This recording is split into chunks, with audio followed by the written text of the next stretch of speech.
The following is a conversation with Yannis Pappas, a comedian who co-hosted the podcast History Hyenas that I came across when I was researching the Battle of Crete from World War II.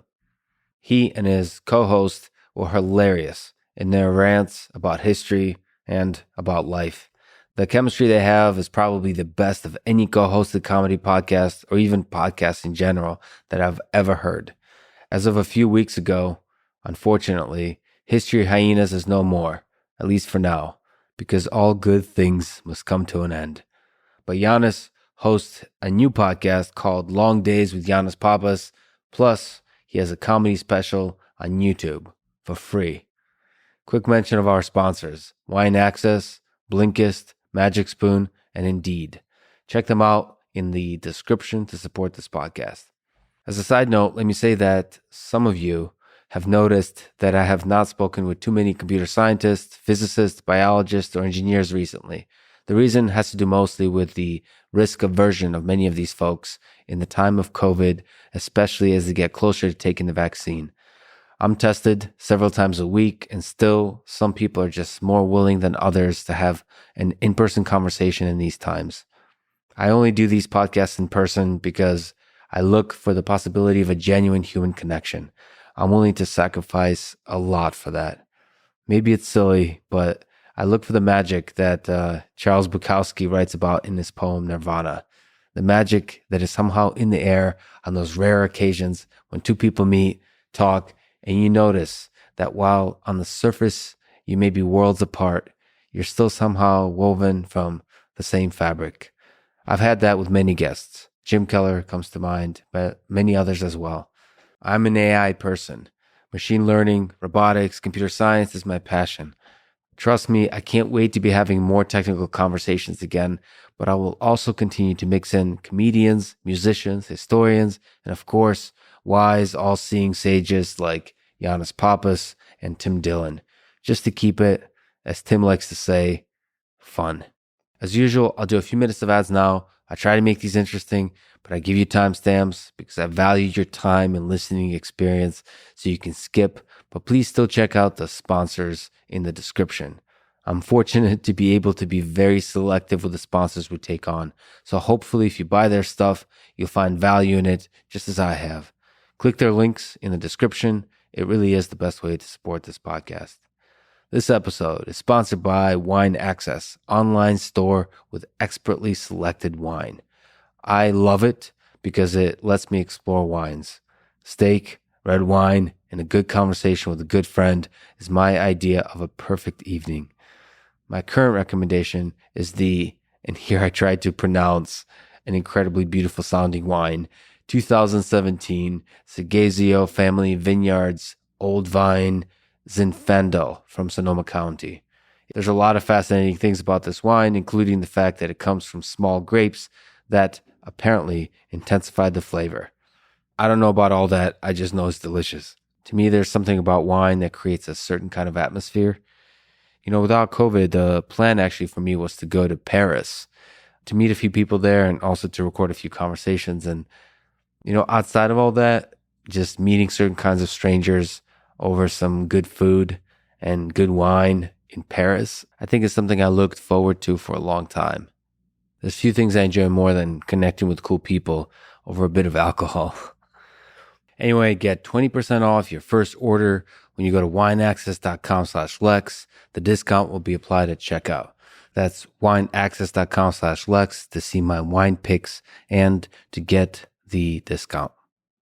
This episode is also sponsored by Blinkist, my favorite app for learning new things. Blinkist takes the key ideas from thousands of nonfiction books and condenses them down into just 15 minutes that you can read or listen to. They also have shortcasts, which are summaries of podcasts. They basically pick some podcasts that are summarizable, which is not this podcast, or at least I don't think so. And certainly not the long-form podcasts like Joe Rogan Experience and so on. I think an exciting life, a productive life, a fulfilling life is one that includes books, or at least a lot of learning. And I think long-form reading, aka books, is actually one of the deepest ways to think through a subject. I don't read just for the reading. I read for the thinking.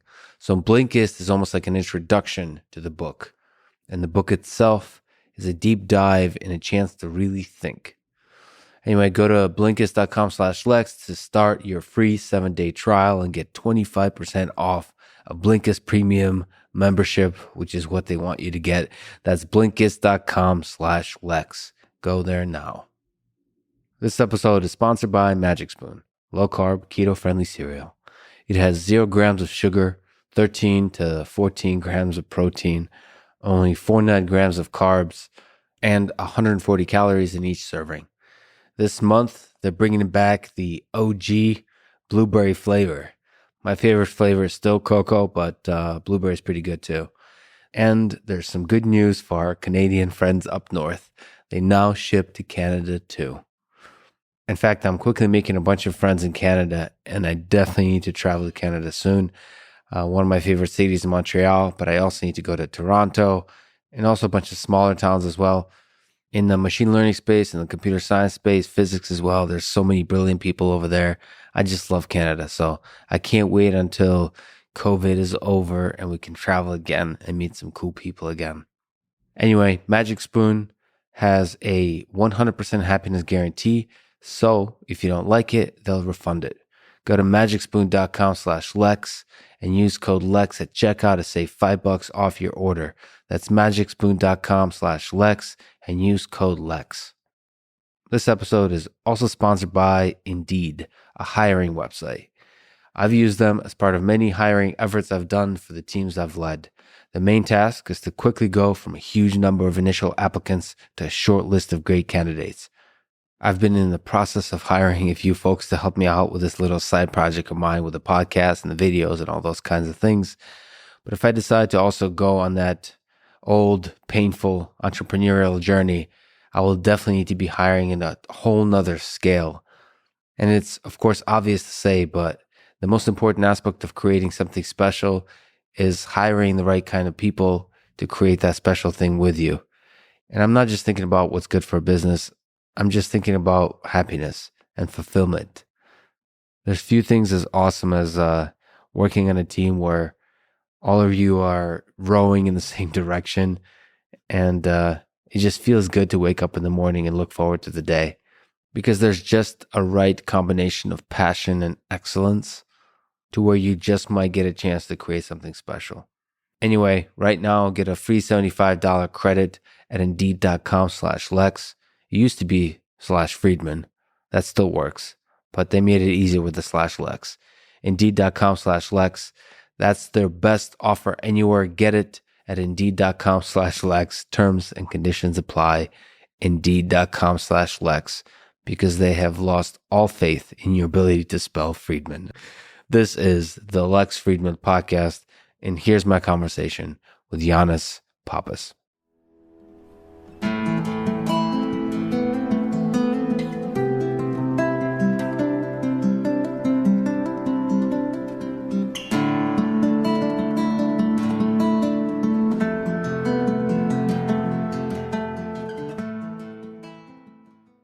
You've co-hosted, until recently, an amazing history comedy podcast called The History Hyenas.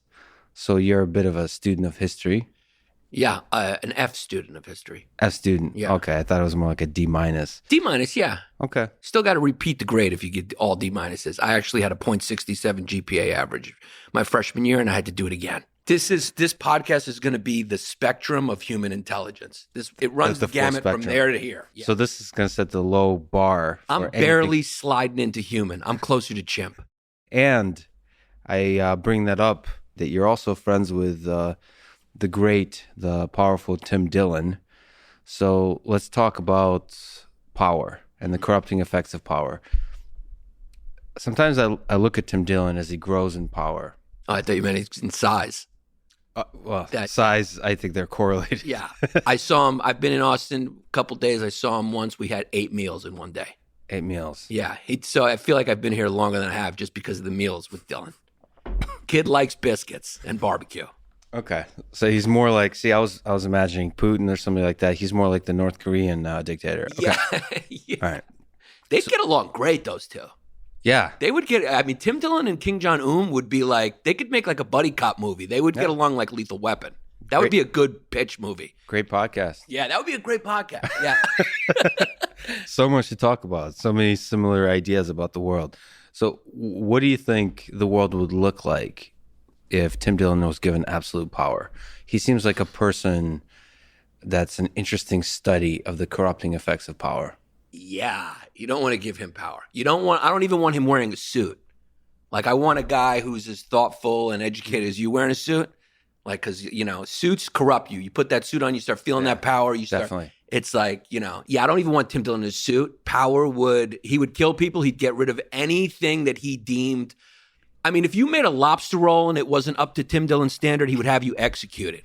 The entire restaurant staff is just gone. He would have people below his food standard execute. There'd be programs, not of people who are political dissidents, but of people who don't meet his food standard. His cuisine standard is high, and he's usually right. Do you think power does corrupt people? Yes. Like, one of the reasons we mentioned offline, Joe Rogan, he's been an inspiration to me because he gets, forget power, just more famous, and yes, probably a bit of power in terms of influence, and he's still pretty much the same guy. I'm not sure that's going to be true for everybody. Do you ever ask yourself that question? Yeah, he's a rare breed. He's like a benign king. Most people I meet who are like really powerful are like douchebags, and that's how they got there. I think psychopaths have the advantage because they don't have feelings. And Joe's a rare example. He's just a powerhouse of will. And I do think about that. Yeah, I think I should be stopped right now. Just stop me right now because, power for me, when people get power, they indulge. I don't think it changes anyone. It just reveals your darkest. Yeah. People aren't supposed to have anything they want. You got to be able to struggle for everything. So I would have a harem. I'd be like a Roman dictator. Yeah, I'd be like a Roman emperor. I mean, people call them emperors. They were dictators. The most effective leaders are dictators. I hope we get back to that. Democracy hasn't worked. I'm ready for a secession of Caesars, and I want to start with AOC. That's true. Dictators get the job done. They do. At a certain point, that's why social workers can only get you so far. You need action. I was a social worker for 5 years, and all you do is ask about medications, and you don't solve anything. I do ask myself of that, like, because I'm more in the tech space, of constructing systems that prevent me from being corrupt. Because right now I'm all about love and all about those kinds of things. But I wonder, you said like it just reveals the darkness. The problem is we might not be aware of our own darkness. I have the same feeling about money, actually. I've been avoiding thinking about money, like basically constructing my moral system, my moral compass around money. So like the moment I feel a little too happy about the idea of owning some cool, shiny thing, I start to think, okay, I'm not going to own that shiny thing because I'm afraid of the slippery slope of it. Yeah. You ever think about that kind of stuff? Yeah. The funny thing about the capitalist system is it puts sort of profit motive above beauty. And you notice when you see certain cities, especially in the old days where like buildings used to be beautiful, and now they're just like boxes. They throw a kid up, and it's just for all profit margin.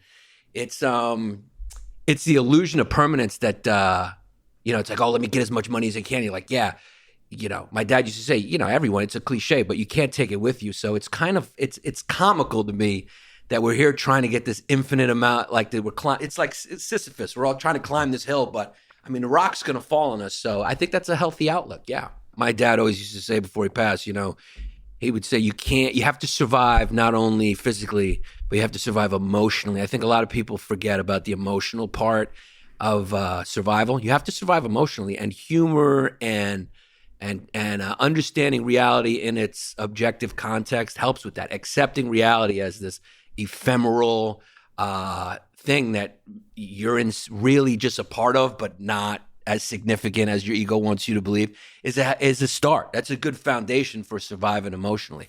What's that mean, surviving emotionally? Like what's an ideal life look like for you? You can't thriving. You can't take things too seriously. You can't because they're ephemeral. They're not permanent. Nothing's permanent. Your bank account's not permanent. Your problems aren't permanent. Nothing's permanent. Your abilities aren't permanent. Your memory's not permanent. Your dick getting hard's not permanent. Can I curse on this, or is this go out to jail? You can curse to your heart's content. Okay, yeah. I mean, gender's not even permanent anymore. I think I'm gonna change maybe and live my second half as another gender just to have. I'm bored with this gender, so it's like nothing is permanent, and so accepting that emotionally is a good start to being more flexible. You got to be flexible. Like my dad used to say, anything too stiff snaps. You got to, it's a cliche and people have said it a bunch of different ways, but Bruce Lee's right, man. Be water. Be water. Yeah. Bukowski has this quote about love, that love is a fog that fades with the first light of reality. So he's a romantic, that guy. Yeah. But that even love is a thing that just doesn't last very long. No. Some people would disagree with that. Maybe it morphs like water. It changes, right? It might not be this, because he's mostly just loved like prostitutes, I think. So the best kind of love, yeah. No demand, no responsibilities. Yeah, it's a financial transaction. Yeah. Ephemeral as ever. You mentioned your dad. He passed away a year and a half ago. Yeah. What did you learn from him? I love my dad. I would say my dad was my hero. He was just, my dad really embodied those values. And I think, for better or worse, it's made me who I am. My dad was a painter. He was a lawyer. He was a lieutenant in the military. New Yorker, born and bred, Brooklyn. His dad, surprise, owned a diner. So that's sort of the Greek passport. That's the immigration passport for Greeks into America. And my dad played football. My dad did what he wanted. He lived as he wanted at all costs. And I think I got that from him, for better or worse. I think it's hurt me in my pursuits. If you consider money and fame to be paramount, I've always done what I wanted. And if I stop wanting to do it, I just stop doing it. And I think I got that from my dad. So maybe for better or worse, that's what I learned from him. But that's a real currency, feeling like you're in love with what you're doing when you're doing it. Maybe perhaps that's worth more than money. I don't know. You miss him? Yeah, every day. But I'm happy that he got 91 years. It's very rare. I mean, he smoked for 60 years. Talk about like a guy who was an outlier. I mean, he smoked like 60 years, like packs. I mean, yeah. And he didn't die from that. He had prostate cancer, which is the way men should go. Your dick should give out. It should start from the dick.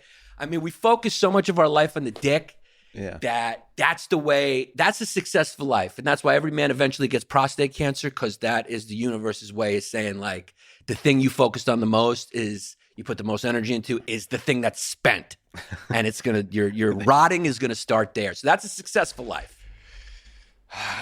And it just spread all over his body and he slowly died. I was with him when he died, and that meant a lot to me because me and my brother weren't talking at the time because we're Greeks. We're talking again, but that's how it is. You got a few brothers, right? I got two brothers, but I wanted to make sure I was with him when he died, and I got lucky and I was in the room with him when he died. You were in the room with your brother and you weren't? No, my brother wasn't there. We were kind of doing shifts. I was there. I spent the night. The night my dad died. He died early in the morning, and I heard the death rattle, the last breath, and it was just. I think it was. He knew I was there, and I think that just probably meant something to him, and I'm just glad I was there. Does that make you sad that life is ephemeral, like you said? Yeah. Like that you die? Yeah. What do you think about your own death? You meditate on that? I think the actual, if there is a point to life, it's to hopefully not fear death, to accept reality. I think that's important. I think so much goes awry in the human condition when we lose touch with reality.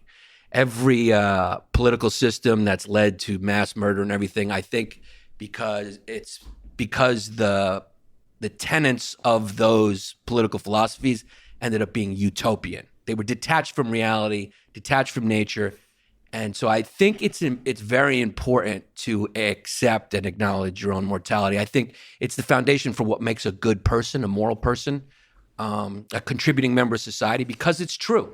True things should be the foundation of all things. If what you believe is based on illusion, you're going to end up doing destruction. Whether that destruction's on a scale of 1 to 10, you are going to be destructive because it's not real. It's a fantasy. It doesn't exist. See, the thing is, though, truth is about, I don't think you can ever reach truth. Truth is about like constantly digging. And to push back on your idea that you should accept death, I think the more honest response to death. So the least honest is to run away from it, create illusions that help you imagine like there's not a death. The next is to accept it, but the real honest one is to fear it, because I mean I'm with Ernest Becker, as a philosopher who wrote a book called Denial of Death. He says that much of the human condition is based in the fear of mortality, that we that's the creative force of the human energy. Like Freud said, you want to sleep with your mother. He said, no, that's not what motivates you. Maybe his mom wasn't hot, though. I mean, or he wasn't Greek, because apparently Oedipal, we found that all things good and bad. Yeah. Thanks for that. Thanks. I just don't know if his mom was a looker or not. I mean, I'd have to Google it. All right. Yeah. I'll look up on Google Images. Yeah. No, but I think that honest, as he says, the thing that we run away from is that there's a terror. He calls it like terror. There's something called terror management theory that's some philosophers after him followed on, that we're basically trying to run away from this fear. And acceptance is actually creating an illusion for yourself. Like you can actually accept something as terrifying as this. So he's more with the Stoics. The Stoics constantly meditate on their death. I mean, what does that mean? That means it's acceptance of death isn't a thing you do like on a Monday and then you're done. It's a thing you constantly have to meditate on, like reminding yourself, like this ride is over. It could be over today. And that's something if you think about every single day. It gives you an appreciation of Woody Allen movies, at least. It gives you appreciation of basically everything, including Woody Allen movies, which shows you how deep your appreciation for life could be. Haven't been following much about what Woody Allen's, but apparently he's been a troublemaker through most of his life. He's caused a little bit of strife. He's left a little confusion in his wake, for sure. But I mean, that's another one. Separate the art from the artist. The guys will go down in history as the greatest. He's made, a movie a year, and you can always find something good about each movie, like the dialogue or whatever. I love what you're saying. It's interesting, but the only thing I would say to push back a little bit, since we're playing a little table tennis here, is I don't know if it's a choice to fear death. That's it seems more instinctual. It seems like something that nature wants you to do, because I've been in positions where I thought I was going to die, like I've been shot, and I had those moments. And then nature also, kicks in an instinct, which is acceptance, where you kind of, it's a chemical release or whatever. I don't know, we're robots basically. So some sort of chemical is released that protects you, but there is an acceptance. I don't know how much of it was a conscious choice, probably very little. And that's the point I'm making, is it's instinctual. We don't really have a choice in fearing death. Otherwise there would be no progression. All life seems to want to survive, not by choice, but by instinct. So he argues that the fear is not the instinctual level, it's not the animalistic stuff. That's the thing that makes us special. What humans are able to do is to have a knowledge that we're going to die one day. Animals don't have that. Animals' fear is instinctual. Right. It's like, holy shit, what's that sound over there? He says we're actually able to contemplate the fact that this ride ends. And that kind of cognitive construct is difficult for us to deal with. Like, what the hell does that mean? Like, just to think about, it's going to be over at a certain point. Like, it's just over, lights out. Like, it's very difficult to kind of load that into whatever this like little brain we got. Like, what does that actually mean? Maybe that's what gives everything meaning. Yeah. Because if everything lasted forever, if this went on ad infinitum, there would be no meaning to it. I'd be like, hey, if I don't see you tomorrow, I'll see you in a million years. Yeah. There would be no meaning. There would be no urgency. There would be no feelings. There'd be no nothing of magnitude or superficiality. It would all just be this kind of. It would be torture. That would actually be torture to be here forever. I mean, I'm already sick of this place, and I'm just in my 40s. Like, I'm done. Yeah, I'm sick of me. I'm sick of everything. A lot of people, when they talk about immortality, they consider immortality appealing because you get a chance to do basically all these things you might not get a chance to do otherwise. Like all the kinds of travel broadly, explore, read every book, explore every idea, do every hobby, all those kinds of things. Somebody else I was talking to mentioned the reality of being immortal would be more likely. I like this idea. More likely would be you just sitting there doing nothing and putting off all that travel and exploration till later, because you'll always have time. And so what you're going to have, what actual immortality would look like for a bunch of humans, is people sitting there doing nothing. It would be like a Greek caffeineria, just sitting around drinking coffee, watching. Yeah. I love it. Yeah. I mean, it's a lazy man's paradise. Yeah. But it's so interesting because that rings true to me for what humans are like, is we'll basically just put off all those exciting adventures and just be lazy, become lazier and lazier and lazier, because you'll always have a chance to do all the exciting things. And we'll basically become Tim Dillon. We just sit there and have a podcast, and that's it. He works hard. Yeah, I mean, that sounds actually like heaven, dude. That's speaking to my heart, really. I mean, I'm at heart, I'm a very lazy person. I always try to find ways to lie down. Like if I'm sitting, I'll figure out a way to kind of contort myself to lay down. That's an interesting thing to if you can always push something off. Yeah, I like that. I think that's heaven. And see, we just changed your mind. You kind of like the immortality. Yeah, I kind of like it. No, so there'll be no thirsts. No, you can always put it off. Hey, I wanna bang this girl. You're like, I'll put it off. But now I'm thinking about Muslim heaven, and they may be offering the best deal. I mean, if it was an expo and they had a booth, I may go with them, because they offer 62 or 72, but then I'd get sick of them. I'd want to, I don't know. I always wondered, like, are you given the 62 virgins, or do you choose? Can you create them like an avatar, like a video game, or are you just given? I don't know what why it's important to have that high number. First of all, I think it's a mistranslation about the virgins, but outside of that, I feel like the conversation is really important. I don't think they ever specify like what kind of books these girls read, like what are they into, Right. Like the quality of the conversation. I think if you're talking about eternity, the quality of the intellect and the conversation and the personalities is way more important. And the Greeks have an ancient expression, pan metronariston, which my mother always used to say, which is everything in moderation, nothing in excess. So trying to always get to status quo. And that many women, eventually it's like the Magic Johnson effect, Isaiah Thomas effect. It's just too much. And you're gonna end up banging a dude, is what I'm saying. You're gonna get sick of it because it's too much, and there's going to be a eunuch that finds its way into your harem. Yeah. That's been proven throughout history, every empire. When you have all that power, and again, this goes back to power corrupting. Yeah. If there's no struggle, there's no meaning. The value is from the journey, the working hard, the struggle. And if it's just given to you because you're a sultan or you're Alexander the Great or whatever, you're gonna get bored and you're gonna bang a dude. I think that's a scientific axiom, actually. Eventually, you'll get bored and bang a dude. Yeah, but I think it won't stop there. I think you'll go to animals, you'll go to robots. I mean, eventually it all ends up in robots, and then the robots rebel, and then the humans will be destroyed. Yeah. I'm sorry. If we're speaking truth, you said the value of life, one of the highest ideals is to seek truth. I think if we're being honest. Can I ask you a quick question? If you live in I come from small islands, right? And so there's a stereotype that's where they bang animals. But if you come from a very small community, yes, an island or something, and you have the choice of banging a family member or an animal, which one is worse on the moral scale? Because you're technically not related to the animal.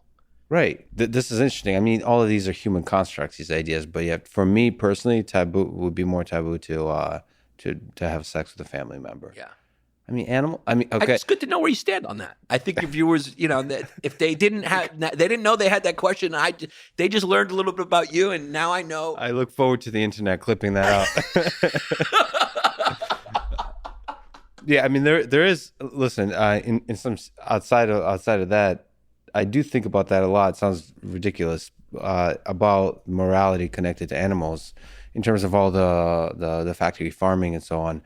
It seems like that's one of the things we'll look, because I love meat, but I kind of feel bad about it, and bad in a way where I think if we look like 100 years from now, we'll look back at this time as like one of the great like tortures and injustices that we humans have committed. And I mean, all that has to do with the sex with the animal. It has to do with consent and about the experience of suffering of the animals. The reason I think about that personally a lot, because I think about robotics. I think about creating artificial consciousnesses, artificial like beings that have some elements of the human nature. And then you start to think like, well, what does it mean to suffer? What does it mean for entity to exist such that it deserves rights? This is something that the founding fathers were thinking about, like, all men are created equal. What is it? Who is included in the men, who's not in that sentence? And are animals included in that? Are robots? I honestly think that there will be a civil rights movement for robots in the future. I don't know. Is that the Turing test? The way you try to? Is that what they call it? Where you're trying to see if a AI can think like a human or whatever, or feel like a human? Well, it's the Turing test, closely defined, is more about talk like a human. Uh-huh. So you can imagine systems that are able to, you can have a conversation like this and I would be a robot, for example. But that doesn't mean I would, in society, that doesn't mean I deserve rights, or that doesn't mean I would be conscious. It doesn't mean that I would be able to suffer and to experience pleasure and dream and all those kinds of human things. The question isn't whether you're able to talk, which is passing the Turing test. The question is whether you're able to feel, to be, I go back to suffering. The thing that our documents protect us against is suffering. Like, we don't want humans to suffer. And if a robot can suffer, that discussion starts being about, like, well, shouldn't we protect them? Mm-hmm. Currently, we don't protect animals. We protect dogs. There's laws. There's actual legislation that protects dogs for torture. Certain places. Yeah. And you know what? Dogs is something I don't think people really understand enough about. It's one of my obsessions. So my dad always used to say, those things are basically human. And I mean, they dream, they have anxiety. And what people often overlook about dogs is without dogs, we wouldn't be here. We would not have ever evolved from hunter-gatherer to agrarian to, civilization. We wouldn't have cities. We wouldn't have anything. I mean, they are our partner in survival, and they are a magical animal. There's no animal it was like destiny almost. Mm-hmm. I mean, a malleable animal. There's no animal that's that malleable that in a few generations you can tailor to a specific job that you need. And without that animal, without dogs doing that animal, protecting our crops from scavengers and stuff like that, the list goes on, we wouldn't be here. So that's an often overlooked fact, that human evolution was not done in a vacuum just with humans. I mean, without dogs, we would have never evolved. I mean, we weren't the apex predator for most of our existence. We weren't even the apex predator. I mean, we're getting eaten by hyenas, which is my favorite animal. And, it's kind of an injustice I'm kind of mad at dogs. We deserve to get eaten by hyenas. But without dogs, we wouldn't be here. And dogs deserve the protection. So do horses. They fucking lugged us around for thousands of years, and now these fucking German psychopaths are eating them or whatever. We should not eat horse meat just on, like, be a good dude, man. These things lugged us around for generations. Yeah. They're beautiful. Ride them. Or I don't know. But it rubs me the wrong way that we eat horses. Yeah, the horses one is interesting. And one of my favorite books is Animal Farm by Orwell. And the horses don't get a good ending in that. I kind of, my spirit animal, I suppose, is the horse from Animal Farm, Boxer, where he says, I will work harder. That's his motto. I work really hard at stupid things. That's basically what I just hit my head against the wall for no reason whatsoever. But that probably fulfills, you have a big brain. You were probably born with a big brain that kind of fulfills. It's killing neurons. It's exercise for you. Yeah. Don't you think some animals deserve to be eaten, though? Kind of like hyenas? Come on, dude. I mean, you got to respect the hyena. Okay, so first of all, let me just comment on the dog thing. There is like conferences on dog cognition from a perspective of people that study psychology, cognitive science, neuroscience. Dogs are fascinating. The way they move their eyes, they're the only other animal besides humans, they're able to communicate with their eyes. They can look at a thing and look back at you and look back at the thing to communicate that we're all, like, through our eyes, communicate that we're collaborating. So every other animal uses their eyes to actually look at things. The dogs use it to like communicate with us humans. It's fascinating. There's a lot of other elements of dogs that are amazing. Yeah, I mean, if it wasn't for them, they're the ones, they were our first alarm system for predators. They would defend us. I mean, the Basenji's one of the most ancient dogs. I mean, they're tiny, but they're fearless. Yeah. And they would chase off lions. Like, there'd be packs of them and they'd chase off lions and protect the tribes. It's I even get tingles like thinking about dogs because I have a dog. I love my dog. It's just, and there's something about when you're walking with your dog off leash in the woods, there's something about it that's like that tugs at that millions of years of evolution, like that gut, it's like, I had a Finnish friend of mine, he's a comic, Tommy Valamies, once told me, he was like the gut, he's like, I believe in that gut, when you have that feeling, he's like, always trust that because that is those are all your ancestors. That's the survival instinct of all your ancestors at the beginning of time, telling you like, hey, something's off here. Something's, so don't get in the car with Ted Bundy is what I'm saying, ladies. How fucking stupid. How can you fall for that? He's got a fucking sling on. Don't get in. Yeah. Follow the gut. My question to you, are psychopaths essentially robots? So first of all, you're using the word robot in a derogatory way that I'm triggered by. Okay. Yeah. And I feel offended. You should be because you know what? People are always scared of robots, but I actually, I've made the sort of I've made a decision. Hey, I thought about it. I'm like, robots have been nothing but helpful. Yeah. It's the people we should be scared of. Right. Again, we're kind of missing the most destructive thing is us but robots are helpful. I mean, this is a fucking robot. I went on Hotel Tonight. I'm already booked up. I can change my flight if this barbecue with Rogan goes 16 hours, which whatever Rogan wants to do, I'll do. If he wants to kick me in the chest, I'll let him kick me in the chest, whatever. Yeah. Robots are helpful, no? Yeah, tanks and autonomous weapon systems don't kill people. People kill people. People kill people, yeah. Yeah, that's... yeah. The NRA is about to click that for you. A lot of love for dogs. I appreciate it very much. And at the same time, you have the other thing that people seem to have love for, which is cats. Mm. And on the flip side of everything you've said, I'm trying to understand, what have cats ever done for human civilization? They keep rodents away. The domesticated cat is very important. Keeps rodents away. Yeah, that's what they were domesticated for. I mean, they're psychopathic killers who end up killing innocent neighborhood chipmunks and birds. They really affect the balance of the local ecosystem. But if you have keep love for cats too, not as much as dogs. I mean, dogs are, like you said, they look at humans. I actually read an article there. Some people were theorizing they're smarter than chimps because of the way they can work with humans. And there was one border collie that spoke like 300 words, like a quarter, like almost part of the language. And their nose is like I mean, that's like magic, dude. If you can smell in my ass to what I had for breakfast from miles away. That's intelligence. That's intelligence. I mean, in some ways that their nose, if you were to put it on a scale, maybe their nose is more intelligent than our brain for what it does. It's like, I mean, dude, they can smell you from miles away. You ever see a dog just like sniffing, catching? I mean, it's smelling like, I don't remember the date on it, but it's like they have like millions of receptors or something where we only, thank God we don't have their nose. That would make sex weird. Be a little too intense. I think you mentioned when you were talking about Woody Allen separating the art from the artist. So that brings to mind Vladimir Putin. How about that transition? I don't know. I'm so sorry. But if you look at just powerful leaders throughout history, Stalin, Hitler, but even modern ones like Putin, and we're talking about power. How do you explain them? You said that power reveals, not corrupts.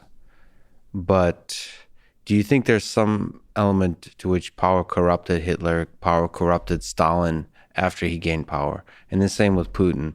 When Putin gained power in 2000, do you think the amount of power that he was in possession with for many years, do you think that corrupted him? I mean, we're joking about dictators get the job done. There is some sense in certain countries where a dictator is the only thing that can stabilize a nation. The counter argument to that for democracies is like, yeah, but that's a short-term solution for a long-term problem. So you want to embrace chaos of democracy. That might be violent. There might be a lot of just constant changing of leadership. There might be a lot of corruption in the short term, but if you stay strong with the ideals of democracy, then you'll be ultimately create something that as beautiful and stable as the United States. The sad thing is I don't know if history tells that story. It's like I said, you look at Greece, you look at Rome, democracy kind of failed. The majority of Rome, the most successful empire that we've had, was a dictatorship for most of its run. So, but I do believe in a republic, which is sort of a limited democracy. I do believe in what we have here. I believe in common law. I believe, in individual rights. But yeah, I think you said it. I couldn't. Nobody could have said it better. Yeah, it's a short-term solution. You look at Saddam Hussein. He kind of, when we took him out, then there was a lot of infighting that happened that he was kind of keeping at bay because he was a strongman, dictator. Well, he's an interesting one. Sorry to interrupt. No. From my understanding, I'm sure people will correct me, but when Saddam Hussein first came to power, he was quite progressive. So like as far as I understand, the signs of an evil dictator weren't exactly there. So again, I don't know if power revealed or power corrupted. Or that could have been the initial subterfuge to kind of get everybody. Hitler also is a champion of the people. Let's build some new roads. It's what psychopaths do. And that's why it's interesting to me. I'm not sure if power corrupts psychopaths. And now that we know that we can do these CAT scans and brain scans, we know that they're born that way. Power definitely corrupts people who have the capacity to feel and for empathy. Power, I'm not sure. I don't think power corrupts people who were born psychopathic with that condition, or sociopaths who were closer to psychopath and then had some traumatic life. I just think the best way to get away with whatever nefarious thing you want to do to feel, I guess the only thing psychopaths can feel is that excitement, is to pretend to be the opposite of what you are. Yeah. That's what killers do. That's what the worst people do. Look at Bill Cosby. I mean, what better way to hide, It's like what wokeness is now. It's like, I'm such a great person. And you're like, are ya? The best way to hide is to pretend to be the opposite of what you are. Just like Ted Bundy. I'm just an innocent, helpful guy. And then boom, next thing you know, you're getting your tit bit off. It's really well said. It's actually kind of funny because I talk about love a lot. And I think the people that kind of look at me with squinty eyes, they wonder, like, how many bodies are in that closet? You know what I mean? Like, there's something about the duality of, like, we're so skeptical as a culture. Like, if somebody is just, like, seems to be kind of sort of, I don't know, positive and all that kind of, how do I put it? Just simple-minded in the positivity they express. They think like, okay, there's some demons in there. Yeah, especially if you're a New Yorker. We don't trust any. The nicer you are, the more skeptical we are. Yeah. I've struggled with that down here. I've been like, what's your angle? And they're like, nah, dude, I wanted to show you the best tacos, man. And I'm like, did you really? What do you want? Because in New York, it's like if anyone's nice to you, they want something. Yeah. And that's that's the pro side to that is it makes you very street smart. The downside to that is it makes you way too cynical. Yeah, I've definitely experienced that here in Texas. But people are super, super nice, and they're like, do all this cool shit for you, and you wonder, what's the angle? Yeah. What are we doing here? Yeah. You mentioned hyenas as your favorite animal. I Yes. forgot to ask you, what the hell were you thinking? Why is hyenas your favorite animal? Yeah, it's a fascinating animal. And Let's look at the whole animal kingdom. Like, why is that? Where do you put? So you like dogs? love, my favorite. Your favorite is dogs, but they're kind of outside the animal kingdom because you're thinking about wolves. So the animal kingdom is in nature. Dogs escaped nature. They kind of did, yeah. Together with humans, like in a collaborative way. Yes. Exactly. So within nature, within the animal kingdom, why not lions? Because lions are predictable. Lions are just, they're regal and kind of they bore me. It's like the hot chick. It's like, we get it. You were born the best. Yeah. You know, I like a scrappy, by any means necessary, intelligent and cunning. But aren't they dishonest? Yeah, and that's why I like them. Yes, they're dishonest. They employ chicanery. They're and that's just a sign of how intelligent they are and how self-reliant they are and how brutal they are. They're brutally honest in how much they lie. Yeah. You know, because it's just they're trying to get the job done. Yeah. You know, lions are just like they're too gifted. Everyone hates the fucking. You know, if I went to school with you, I'd be like, of course Lex knows the fucking answer. Yeah. Lex was born smarter than me. Yeah. You know, and you'd probably hate me because I was the kid always seeking attention and making people. It's like, that's not interesting. The guy that claws his way to the top, and those are hyenas. They're also fascinating just by merely who they are. I mean, they're not related to any other animal. They're more closely related to cats than they are dogs, even though they look more like a dog. Yeah. But they're very tangentially related even to cats. So they're their own kind of thing, which is kind of mysterious. I don't think they fully figured out. And the pseudopenis thing is the Can you explain the pseudopenis? Yeah, so it's a matriarchal society, by the way. So that's unique in and of itself. We're talking about an apex predator that is matriarchal, much like the praying mantis. It's very rare though, and they are fucking brutal and vicious. And the women are bigger, and they let their cubs fight. A lot of fratricide, and they do that because they're like, hey, you're weaker. I let your brother kill you. And the women have penises. The women have pseudopenises that they give birth out of. And the birth is violent, but they roll around with just huge pieces. Their glue guns are just fucking swinging, and the women are just run the show. And it's just cool that they have these pseudopenises. It's almost romantic the way you describe it. They have the strongest bite force. They pulverize bone. Like when they eat an animal, the animal's gone. There's no bones. They eat everything. They can pulverize. Their bite is so powerful, they pulverize bone and eat it. So if they consume an animal, the animal was there, and then the animal's gone. There's nothing for the vultures there to grab. Yeah, I'm gonna have to revisit the hyenas because my experience with the hyenas was from first of all, History of Hyenas, your show, has rebranded them for me. But The Lion King, which is a cartoon, I guess, that I get emotional at every time I hope I probably have father issues. Every guy. You probably just have feelings. You're a good guy. I mean, everyone gets that. Feelings? Yeah, you have feelings. That one gets everybody. I don't know. I get every father son movie like Blow with Johnny Depp and Ray Liotta. Damn, that's a good movie. And whenever there's like the disappointment in the father that his son has become like this incredibly successful drug lord that then ends up with nothing in prison. Just the sadness of them communicating through letters, man, that gets me every time. but the hyenas are not presented that well in that. No, they're usually portrayed as like it's really sad that they're portrayed that way. And lions aren't dicks. Lions are dicks.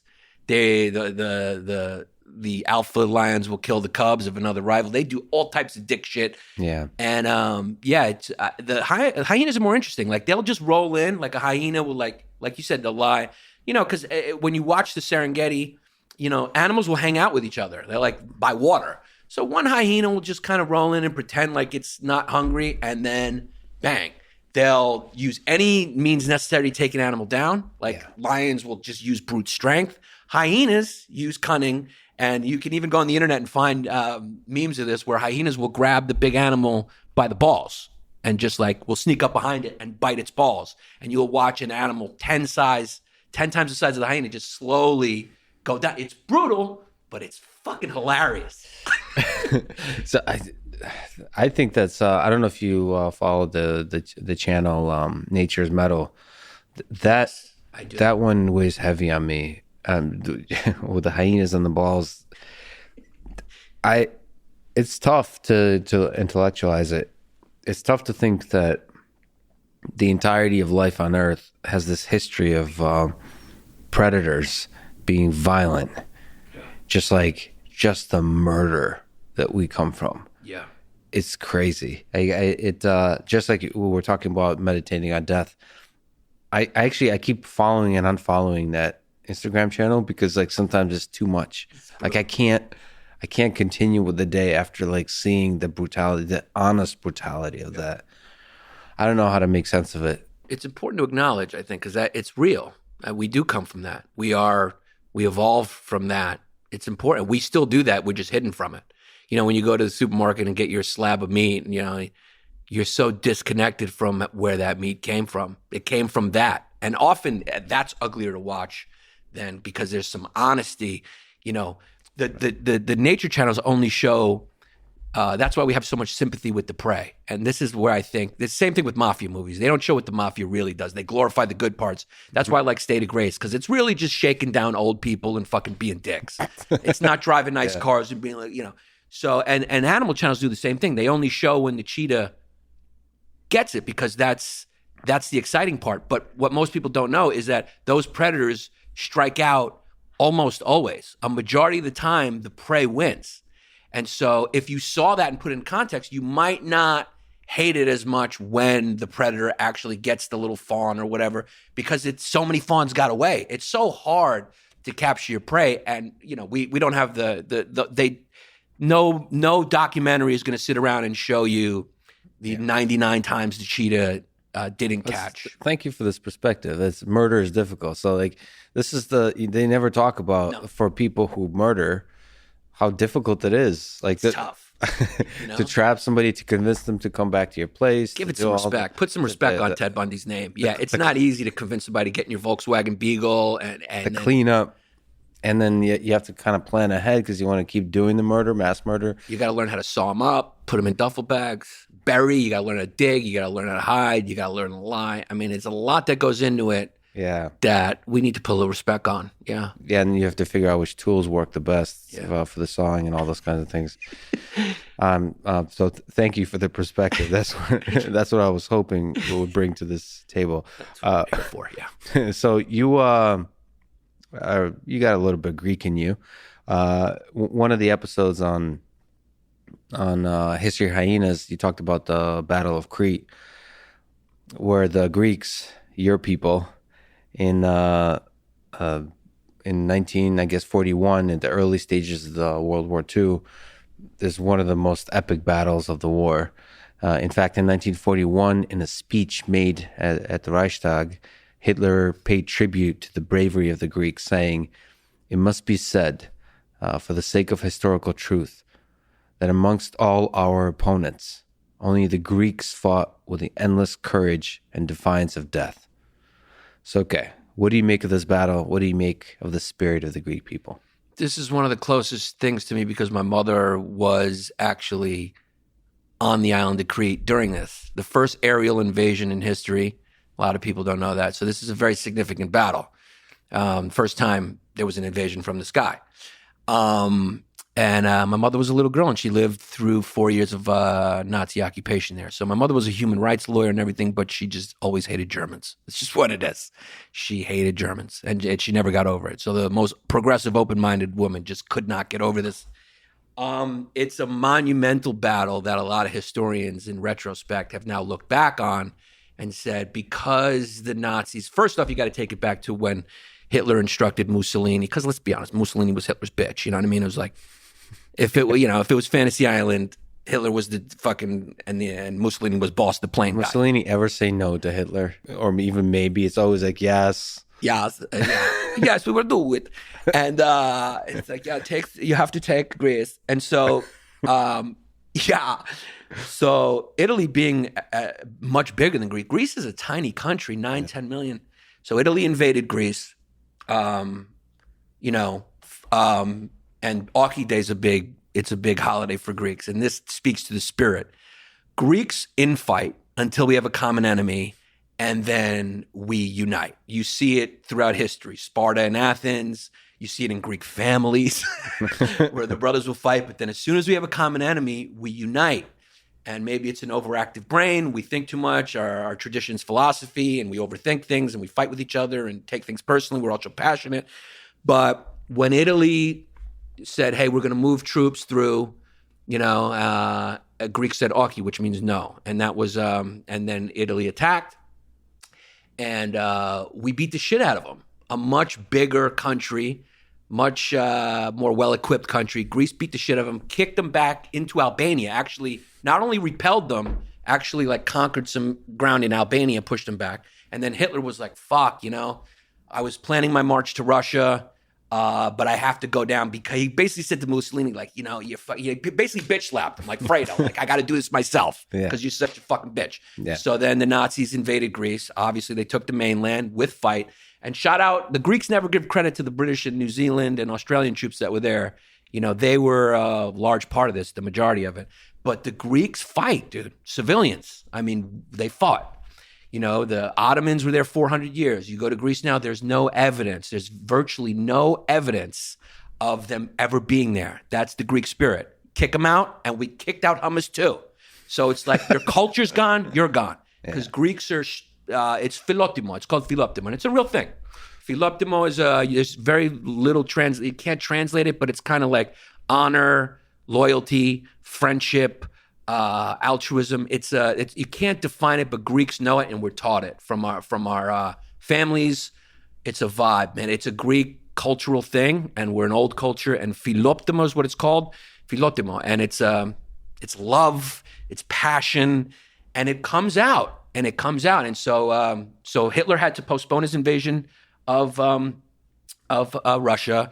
Went down. The island of Crete took 10 days to conquer. It's an island. Mm-hmm. To put that in perspective, the country of France fell in 3 or 4 days. I can't even remember because they fucking just rolled over. So what does a couple hours matter when you're that much of a fucking pussy? Yeah. Okay? What is a couple hours? 12 hours, fucking 3 or 4 days. The island of Crete took the Germans 10 days to conquer. And because of that, and because of the Greek resistance, Hitler had to postpone his invasion of Russia to winter. And of course, that was his downfall, just as it was Napoleon's. And never try to invade Russia. They got millions of people to throw at death. Every time you read about Russians in history books, like, and 1 million died. I mean, it's like you just guys throw millions of people at the problem. And don't fuck with that Russian winter. And don't fuck with Russian people, dude. They're tough. People in New York know that. You don't go to fucking Sheepshead Bay and start talking shit. You'll end up in a fucking car trunk and they'll brutally murder you. I do not fuck with Russians. Amen. And then there's a lot of people, a lot of historians argue that battle was because of the Russian winter, because of delaying the Russian invasion, but also psychologically delaying the invasion. I think it was the first time the Germans failed, or didn't succeed like they wanted to early in the war, which is a little like psychologically the impact of that, I think, is immeasurable. And also a lot of people argue from a military strategy perspective that just like you said, it was an aerial attack, and that Hitler didn't think that kind of attack would then be useful for the rest of the war. So that's a really part whereas it might have been very useful. So it's really interesting how these little battles can steer the directions of war. Of course, me growing up in the Soviet Union, we didn't hear much about this battle. Just like you said, millions of Soviets died. All those people in history that you read about dying, those are all civilians. But I mean, not all, but a very large number of them are civilians. And their stories, obviously, that's the literature, the poetry, the music, just the way people talk, the way they drink vodka, the way they love, the way they hate, the way they fear. That's all like rooted in World War II and World War I. And so, but we never kind of think about Europe. And we certainly, growing up, didn't think about the role of the United States. There's plenty of stories of heroism in the Soviet Union, enough for many lifetimes. So, but it was fascinating to read from a Greek perspective, because I don't have many Greek friends. I'm hoping to change that. This is the beginning of a love affair of your people. Likewise, the Americans don't hear about the Soviet contribution to the end of World War II, because obviously we became, enemies after that because of the two systems. But yeah, without the Russians, World War II wouldn't have been won either. Yeah, the stories are written by the victors. That's really interesting. I just looking at history, you wonder what's missing. I'll tell you what's missing that I know for a fact. Because my dad told me combat's hell, and he would tell me the reality of what it's really like. Guys pissing themselves, calling for their mother. The fog of war, obviously. Fratricide happens all the time. It's pandemonium. I mean, there's skill involved, but I mean, there's no, like, it's a lot of it is just luck. My dad said, my dad won 3, he got, medals, Purple Hearts, all that shit. And he said the reason was because he always said, this is another thing he told me, you can't pin a medal on a dead guy. So it's like, those are the guys who deserve it, but you can't pin a medal. You can't do the pomp and I'll tell you one thing is that it is written by the victors, and all these leaders they say were in the front were not in the front. We're not. Whenever the history books say he led his troops into battle, it's like, did he really? Did he? Yeah. So then, how did he live? Because they put like kids in the front. It's like nobody limps back from the front with like a injury. That's Army PR. Whenever you read, 27 soldiers died, 14 were injured. The word injured is PR. That's like, injured? Was he? Did he sprain his ankle? Did he get carried off the court? Or, he was maimed. I mean, he was like, his leg was blown off. It's like, so I think that, Alexander the Great was just kind of in the back on his horse and just kind of, he had his eunuch blow him a few times and he was like, is it bad up there? And then like after that, he was like, okay, my scribe, give me my scribe. Okay, when you write this down, can you put me in the front? Yeah. And I was just, make me a big hero. And I was in there and then he just blew his, he had sex with his eunuch and rode off into the sunset because there's just no way you survive in the front, especially warfare back then. I mean, it's like brutal. Then again, you have like Genghis Khan. The sense I got that he was a little bit up on the front, at least at first. Yeah. Or is that also, he a little bit Alexander? Give me my scribe. Yeah, it's all lore. I mean, you ever play the game of telephone? It's like, there's no video cameras back then, so shit just turns into myth, And there's no way he was in the front. There's no way he wouldn't have lived. He was probably good on horseback because those dudes were good on horseback. It was like Game of Thrones back then. You had all these different people, and they kind of, the Mongols were wild, dude. They actually said like they started like they were more adaptable to the horse because they were so good on horseback that kids started to be born like kind of bow-legged, to fit the horse. It's wild, and they would stretch their heads and shit like that. They'd wrap them and stretch their heads so they find like Mongol skulls, and they look like cone heads, and they were brutal and vicious. And they would maraud and rape and all the fun stuff that, when you visit other places back then, there's no tchotchke stops and souvenir shops. What you do is you take women and those are the tokens, you burn a few huts. Different. Tourism was different back then. Yeah, that's another difficult thing. Just we're talking about nature and predators, to think about the long stretch of history where it was just murder. Yeah. And we made so much progress, I guess, in the past couple of centuries. The United States is a shining example of that. But do you think also that it's that effect that a lot of good things had to happen too, or else we wouldn't be here. So do we just focus, isn't it like a car crash effect? That like we're, and the rubberneck, everyone pulls over to see a car crash. Are we just only focusing on the negative things of history because they're just more exciting to us? Like it's boring to be like, and then there was a bunch of villagers and they ate every day and danced and loved. Yeah. I wonder how different those people were, like they might have had the same exact loves and fears and like they perhaps had the same kind of brilliant ideas in their head, if not more brilliant. And we kind of think about like this moment in history as like the most special moment. Like we're doing the coolest shit, that we're doing the most amazing, building the most amazing things, but maybe they were building amazing things in their different way with like less technological, but in the space of ideas, in the space of just all the camaraderie, in the space of like concepts, mathematics, all those kinds of things. Yeah, I mean, Greece, you look at the architecture, it still stands up. I mean, all the government buildings, it's still arguably, I mean, as far as objective beauty, it's hard to argue that Greco-Roman, it's just something about it with the columns. It's powerful. I don't know. Even Ayn Rand would probably appreciate it. She doesn't. No. So in your history of hyenas, that unfortunately has come to an end. Yeah. We're talking about empires coming to an end. All empires fall. Yeah. That one. Well, it may rise again. Empires might rise. Who knows? I'm obviously a fan, so I hope it does rise again. but you've seemed to develop your own language. Can you, it's what it is. What is that? What the hell? Is this some kind of medical condition, or can you explain like the linguistic essentials that catch us up to the linguistic essentials that people need to know to understand the way you speak? You know Leopold and Loeb? You know the story of those two? They murdered that kid, and they had this weird relationship.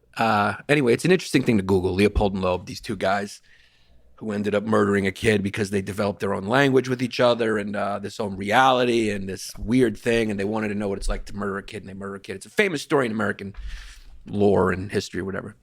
Famous case. But this phenomenon, me and Chris got together. It wasn't as dark as Leopold and Loeb. We didn't murder a kid, but we murdered a podcast. Or at least stabbed it a few times. Yeah, it was something in the organic chemistry of me and Chris that I think we'll both end up appreciating even probably more than we do now. That it's mysterious. I got to be honest with you. It was a thing that it wasn't conscious, wasn't intentional. It was something that happened in the music of our energies. Yeah. That just went. It's fascinating. Like when you hear someone sing, or when a jazz band hits a rhythm, or even when I'm on stage and I just catch a rhythm, it's like, dude, I didn't make a choice there. I don't know what that is. I don't know how to explain it, but it comes from somewhere else. And I don't know what it is. It's beyond my comprehension, but with Chris, there was this magical chemistry that, I have chemistry with a lot of people, and it can be funny, and I enjoy feel zero chemistry here. This is great. This is great. Yeah, it's a little bit more intelligent than what me and Chris did. But me and Chris, I think we connected on the funny bone. Like I found him so funny, and we found the same things funny. And from that, these organic expressions came from some part of our brains that was created from this chemistry. And we just developed this in language and this cult following, and people were really upset when we ended, but it was the right thing to end because, like all things that end, it was kind of done a few episodes even before we finished. And I think we pulled the plug before it started rolling downhill. Like all great flings. There's your long marriages are boring and comfortable. The one you really like fucking always ends abruptly and sadly, and but you always look back and you jerk off to it. And but so you guys made love? We made So it's like it was like a hot fling with me and him, and it was intense, and we burned the candle at both ends. And it was I think that podcast was meant to be 3 years, and maybe people will go back and appreciate it and listen to it over and over again. And I think the new things we do, people will love. I'm doing Long Days now, that podcast, and people seem to enjoy it. I've been really enjoying the Long Days, yeah. On YouTube. I just found myself just like staring at you ranting for it. Same with Tim Dillon. I really enjoyed whatever those rants are, the genius of just like one thing after the other. But definitely the chemistry, almost as a study. I remember the reason I first started listening to it, I was trying to get a perspective on certain historical moments. Like, it was interesting. I tuned in to learn history. I came for the history and like stayed for the chaos and the crack open and clean out. And it was almost. I listen to Rogan like this sometimes. I'll re-listen to an episode to try to understand why was this so fun to listen to. It's almost like trying to analyze humor or something like that, but it's nice from a conversational perspective. Like, why was this so easy to listen to? And then with History of Hyenas, like, why is the chemistry so good? It's weird. It's weird because there's not many podcasts like that. I don't know any with the chemistry like that. Yeah, and it's interesting, and it's kind of sad that the fling with a prostitute in Vegas has to end. Like that, but that's what makes it special. It's the Bukowski thing with the fog. The British Office, one of my favorite shows, was that it ended very quick. It's only a couple of seasons or something like that, and that was tragic. But that took guts to just end it. Given all the money you could have made, you just end it, and that's what makes it like truly special. Yeah, and I'll tell you, man, I'll just emphasize it because I marvel at it too. Because as a guy who tries to always figure out what the causes of things, I got to be honest, man. Looking back on that, even with retrospective wisdom, that 2020 hindsight, we've been done a couple months now. It's something that I can't explain. Yeah, it's something that I don't know how you quantify it. I don't know how you describe it. It's musical. It's really kind of rhythmic. So. maybe like a Netflix show about history. That's in the future. That Maybe, with the two of you. Yeah, who knows? You guys will meet like with that the way you meet with a fling like a decade from now at a diner, and you're both way fatter and uglier, and then you just reminisce over some cigarettes and coffee. That could be. Yeah, it could be. Yeah. But it's definitely a classic podcast that people can go back and appreciate. It's fast-paced, and it was unique. What was it like to research for, it was really scholarly, the depth of research that you performed. It sometimes felt like you almost read an entire Wikipedia article beforehand. That's exactly true. We were one fan. We attracted such funny people to that podcast, and the fans were so funny. And one fan nicknamed us Wikipedia sluts, and so it just stuck. Yeah, we just would read Wikipedia. I would do a lot more research than Chris. Yeah, and so I would actually, once in a while he'd get into it too, but. For very interesting episodes, I got some subject matter would just pull me in, like Bernie Madoff, just to think of one that was recent. It was one of our last ones. And I think one of our better episodes. And I'm glad that it kind of ended after that because it was rare. I think we started to slip a little bit. I got fascinated and I did a lot of research for Bernie Madoff. But usually, we'd pull up Wikipedia and we'd have fun. We were sort of the antithesis of Dan Carlin. I mean, you went to Dan Carlin for accuracy and thoughtfulness, and you went to us it was a hang with history. That's why History Hyenas was such an appropriate name, because it was a little bit of history. Some episodes were more hyena, more wild, and a little history, and some were a little more dense, like the Battle of Crete, and less hyena. So you were always going to get both. You were either going to get a majority of one or the other. Yeah, and Dan Carlin's the lion, I guess. Yeah, and you guys predictably good. Yeah. What are your thoughts about? He's a storyteller too. He gets a lot of criticism from the historians, quote unquote. That's why he likes to knock. He keeps saying he's not a historian. But what are your thoughts about hardcore history with Dan Carlin? Like, was he an inspiration to the podcast you were doing, or like a counter, like almost like reverse psychology inspiration, where you wanted to do some kind of opposing type of podcast in history? Or was history always just like a launching pad to just talk shit about human nature? More the latter. I wasn't even aware of his podcast when we started. Oh, interesting. Yeah, and so it was just very organic. Again, like the chemistry. Me and Chris became very good friends. We started the podcast. First, we did a web series called Bay Ridge Boys, which has its sort of little cult following. We did like 5 episodes and ended it. And then we did the podcast, and hyenas were my favorite animal, and I talk about them passionately, and I told Chris about them, and then he started appreciating them, and we both love history. I majored in history. It's one of the things I love. I go to museums all the time. I do history tours, so does he. And so it was just sort of a natural, let's do a history podcast, and it gave us something to talk about each episode to sort of hang our hats on and riff off of. So it had nothing to do with Dan's. What I think about Dan's, I think it's great. I think even if he's inaccurate in the opinions of the historical community, it starts conversations, which is good. It's like this thing where people go, oh, it's dangerous rhetoric. It's like, no, rhetoric only becomes dangerous when education fails. What's going on in America is education has failed. So if you call someone online dangerous, it's not him that's dangerous. It's the fucking stupid people that's dangerous. And it's the fault of this country. We didn't listen to Aristotle. The future of a civilization depends on public education. Yeah. And we failed. Education has failed. Kids are not interested in shit. And so in some sense, those like Dan's podcast and podcasts can be incredibly educational. He's the storytelling that pulls you in ultimately leads to you internalizing these stories and like remembering them and thinking through them and all those kinds of things that is much more powerful than book on history that's accurate.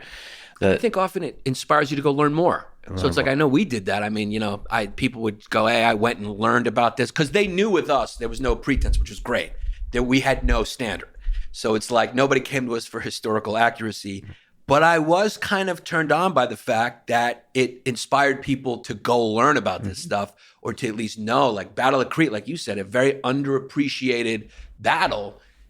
Even Winston Churchill said, from here on, we will no longer say that Greeks fight like heroes, but heroes fight like Greeks. I mean, it was a monumental battle, and not talked about enough. And our podcast would inspire people to go actually learn more, to go listen to Dan Carlin, or to go pick up a book, or to do research on their own. And so I think podcasts, Dan Carlin's obviously much more accurate than us, but it's good that people are going to podcasts like yours and to learn shit. Joe is really like the progenitor of that. I mean, having intellectuals on and getting the public interested with this new medium, in people who are intelligent. It's nice, because what the mainstream press pushes out is horseshit, gorgeous horseshit.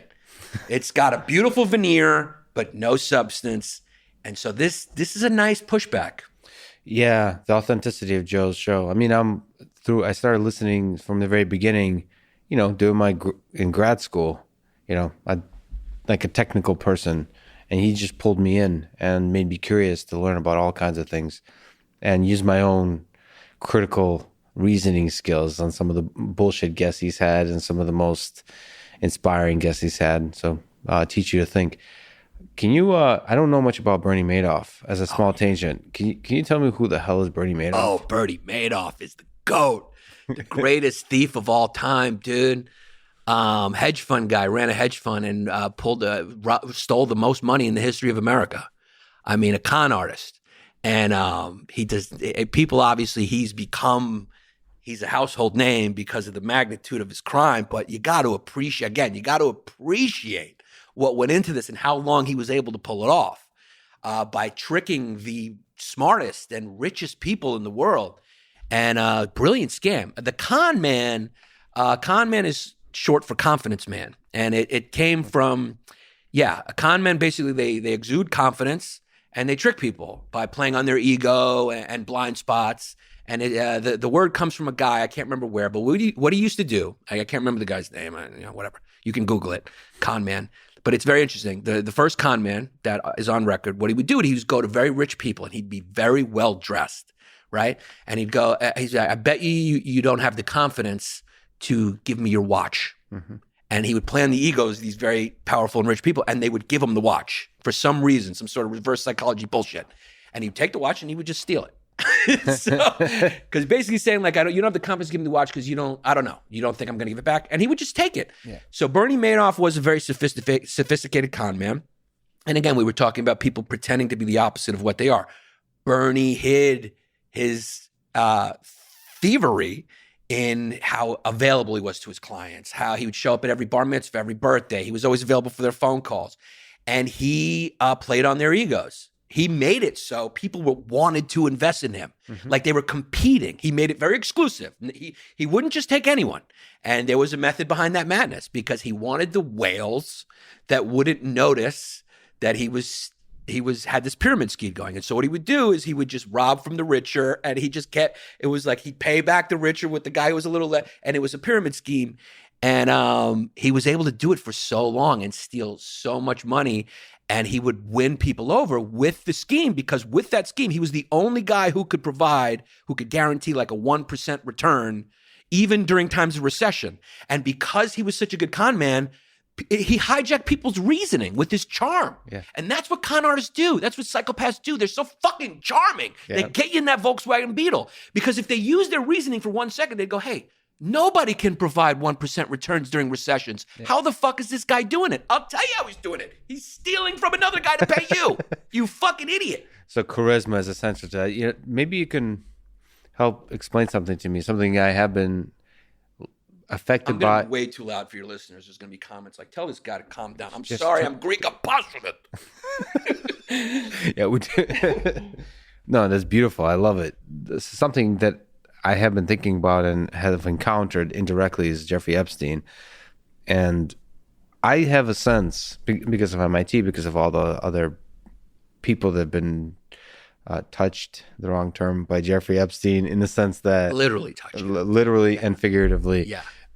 And it always felt to me like there's not a deep conspiracy. I don't know, but it felt to me like it's not some deeply rooted conspiracy where, like, Eric Weinstein thinks that there's some probability that Jeffrey Epstein is a front for like an intelligence agency, whether it's Israeli or the CIA, I don't know, but is a front for something much, much bigger. And then I always thought that he's just, maybe you can correct me, but more of the Bernie Madoff variety, where he's just a charismatic guy who maybe a psychopathic in some sense, so, you know, also a pedophile, but just charismatic and is able to convince people of that 1% of any idea, that in the case of scientists is able to convince these people that their ideas matter. So one thing, scientists don't really, you know, despite what people say, I don't think they care about money as much as people think. I mean, people are ridiculous when they think that. Yeah, that's why people get into science, for the money. Yeah, right. The personalities that get into science are obsessed with minutia and mundane. They do the scientific method. You know how boring that is? Yeah. Like, you have to have a love for it, yeah, exactly, in order to do it. But the love thing, and truth. What drives you is for your ideas to be then heard. And when a rich guy comes over, probably super charismatic, is going to tell you that your ideas, especially for some of these outsiders at MIT, at Harvard, at Caltech, all these like sort of big science, like physics, biology, artificial intelligence, computing fields, to hear somebody say that your ideas are brilliant, ideas matter, it's pretty powerful, especially when you've been an outsider. Like, he's talked to a bunch of people who had outsider ideas. You know, the big negative for me of modern academia is that most people, actually, like most communities, most people think the same, and there's just these brilliant outsiders, and the outsiders are just derided. And so when you have Jeffrey Epstein, like a hyena, sorry, going from on the outside and picking off these brilliant minds that are the outsiders, he can use charisma to convince them to collaborate with him, to take his funding, and then thereby he builds a reputation, like slowly accumulates these people that actually results in a network of like some of the most brilliant people in the world, you know, and then pulls in people like Bill Gates and, I don't know, political figures. I tend to believe one person can do that. Yeah. I mean, look at Hitler. Charisma is blinding. I think that's what con men, speaking of Bernie Madoff, that's one of their major tools, is flattery. Just glib, superficial charm. It creates those blind spots. Yeah. People want to hear how great they are. They want to be flattered. It takes your defenses down. It plays to our ego, the how much we're all just pieces of garbage and want to hear how great we are. We want that love from our mother and our father. It's Freudian, and they know, because they're not burdened with that need. Yeah. They're not burdened with that empathy or emotions, and they just see things very calculatively. They know that we're prey in their game, and they use that against us.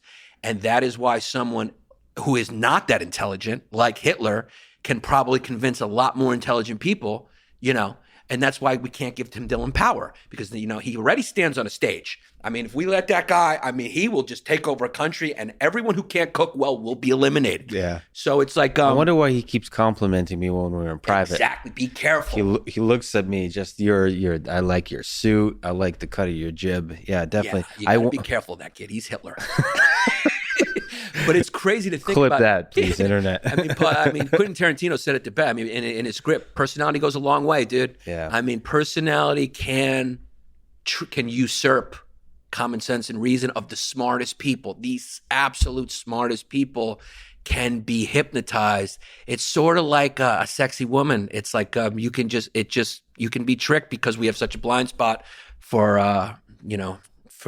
flattery. Yeah, I wondered. I think there's a BBC documentary on, I think it's called something like Charisma, Hitler's Charisma or something like that. It was quite I mean, that one focused more about the power of his speeches. But I wonder if most of the success or the rise of Hitler and the Third Reich had to do with the charisma of Hitler when he's alone in a room with somebody, with the generals, just one-on-one. Like, I wonder if that's the essential element of just being able to just look into a person's eyes, like flatter them or whatever is needed, right, to earn their trust and then convince them of anything you want. Right. Yeah, I mean, you're right, because that's the one piece of history we don't have. We don't know. We don't know. We do know that the kid crushed. I mean, he was a headliner. He got up there and his hair would flop around. I mean, he crushed, dude. Yeah, there's certain elements about nationalism and pride that are really powerful. Like, a lot of us humans, I think, long for that, for the feeling of belonging. And when some charismatic leader makes us feel like we belong to a group, the amount of evil we can do to other humans because of that, especially when you give people a scapegoat. Nobody wants to do the work to be better or look at where they messed up. Why does it always have to be the Jews that are the scapegoat? You know, it's like, get over it, guys. I mean, it's like they killed Jesus. You get over it. Yeah. Okay? It's a long time ago. I mean, move on. I'm Jewish. I understand, because we do run the central banks. And the weather. And the weather. Yeah. Don't forget about the weather. That's a big one. That's a funny one that people created. Like, who gives a shit? Well, what is the weather? Like, what's the importance of the weather? Oh, the Jews made it rain outside. Good. You got to they made it snow. Okay, you get a day off. Thank the Jews. Yeah, it's like, there's certain conspiracies that make me, like, flat Earth. Like, what's the motive? Like, what's the motivation for lying that the Earth is round? Like, what's the conspiracy? Yeah, what does anyone get out of that? Yeah, what is exactly the profit? What's the strategy? Do you have any, from a historical perspective or just a human perspective, conspiracy theories you connect with, or you're not necessarily conspiratorial? I'm not necessarily conspiratorial. Nobody cares that much. But they're, but then you know what happens is you find out this one or this two. And you start questioning everything. Man. It's like, the Vietnam War started. That was a lie. That was a false flag. And then next thing you know, everything's a false flag. There are some strange things on 9/11. There's some strange things from a scientific perspective. I'm no scientist, but it's like, 3 steel-framed skyscrapers falling on the same day in the same way. A lot of people say, oh, they were hit by planes. It's like, yeah, but that's not why they fell. They fell because of fires, and not usually, all the time, except for 3 times. And there was buildings that have burned for longer than that. And there might be good explanations, but the lack of transparency, it's like, I feel like government... And Building 7's weird. I mean, the way it kind of died. Just a neat, the physical... I mean, you're a scientist. Is that... Well, is there resistance from the steel? No. Free fall seems not weird. All scientists know everything. I'm just a computer guy. Okay, because I had some questions I wanted to ask you about my biology. But yeah, so exactly. I don't understand biology. I don't understand the melting point of steel. But I'm just a common sense human that looks at government and institutions when they try to communicate, and there's a certain human element where you can sense that there's dishonesty going on. That dishonesty might not be deeply rooted in a conspiracy theory and something malevolent. It might just be rooted, more likely to me, in a basic fear of losing your job. Right. So when you have a bunch of people that are afraid of losing their job, and they just don't want to, like the origins of the virus, whether it came from a lab or not, that's I know a lot of biologists behind closed doors that say it's very likely it was leaked from the lab. Right. But like, they don't want to talk about it because there's not good evidence either way. It's mostly you're just using common sense. So they're waiting for good evidence to come out in either direction. But just like nobody in positions of institutional, like centralized power wants to just honestly say, we don't know. Or on the point of masks or all those kinds of things to say, here's the best evidence we have. We're not sure. We're trying to figure it out. We're desperately trying to figure that out. Or just like honesty, especially in the modern day. That's the hope I have for the 21st century is people seem to detect bullshit much, much better because of the internet. Yeah. Yeah, and we but they also believe crazy shit too. There's no yin without a yang, I guess. But I think the conspiracy theories arise only when the people in positions of power in government and institutions are full of shit. Mm-hmm. Like the air will be taken out of the conspiracy theories if the people in elected power would be much more honest. Like just like real. You have people like Andrew Yang, whatever you think about him, just more honest. He just like says whatever the hell comes to mind. By the way, he's running for New York mayor. Mayor, yeah. Do you have opinions? Yeah, it's no good. I like Andrew Yang, and it's no good. I'd be honest with you. I'm a lifelong New Yorker. I mean, I'm a New Yorker. Well, you're a New Yorker, so nothing's good. Well, something is good. Okay. And let's be honest about New York. Yes. It's a very socially liberal place. It is the head of the snake. New York is the country. When New York's not doing good, country's not doing good. It's the most important city. D.C., New York. It's really Rome. Be honest. It's. Maybe I'm biased. I don't know. But No. yeah. We just New Yorkers. We walk around everywhere and we go, "This is just like New York, but not New York." It's and New York needs. And I'm a guy who leans left. I lean left, and that's just what it is. A dictator? Is that where you're going? No, we need. It's a money town. Let's be. Come on, man. I mean, New York is a money town.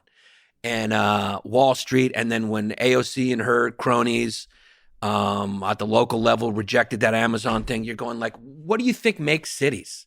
And what's going to create jobs in the 21st century? What do we need? More nail salons? More pizza places? I mean, we're living in the tech revolution, and whatever your opinions are about Jeff Bezos, that's the world, tech. And they want you to come here. Of course you give them tax breaks. That's why companies go anywhere. She's so fucking utopian. And that progressive wing is so utopian. And that always ends in disaster because it's not rooted in reality. It doesn't accept the reality that people are self-interested. Now they're going to do this 14%, 15% tax hike on people making $1 million more. In New York City, $1 million is not that much. So people are going to flee New York. The tax base is going to flee. New York's going to fall to shit like it did before. So you're saying it basically needs a more capitalist front, like capitalistic type of thinker. Bloomberg, Giuliani, when he was still sane and his hair wasn't melting off his face. Prosecutor, you need a tough. I mean, I don't know what's happened. That guy's lost it, but it's fun. Yeah, it's fun to watch. Yeah, it's fun to watch him be just like Trump's lackey. Like, yeah, boss, whatever you want, boss. I'll just say whatever you want, boss. But New York is a money town that needs a money guy and sort of more of a Republican. I have to say on the local level, as more of a guy who leans left, I'll just be honest, it's a tough city that needs a tough mayor, not some guy who's going like, I understand we all need free money. Andrew Yang, I think, is right in the big picture because all the real jobs are somewhere else. And you look at those Asian cities, you go like, oh, that's what our cities used to look like at the Industrial Revolution. There was jobs and people were making things here. And now you look at those cities in Asia and you're going like, wow. And then you go to Detroit and you're like, yeah. We're done. You go to Cleveland, you go, we're done. So I don't actually. It's funny. The reason I really like Andrew Yang is I've learned a lot every time he talks. Like it's not his opinions. He's just giving a lot of data, like information. Which I just start a podcast. Don't run for mayor. Well, yeah, that's true. He already has a podcast. I think Yang speaks. Who doesn't? Who doesn't? Fucking who doesn't now? That's the way we communicate. I don't even talk to people unless it's on a podcast. Well, listen, man.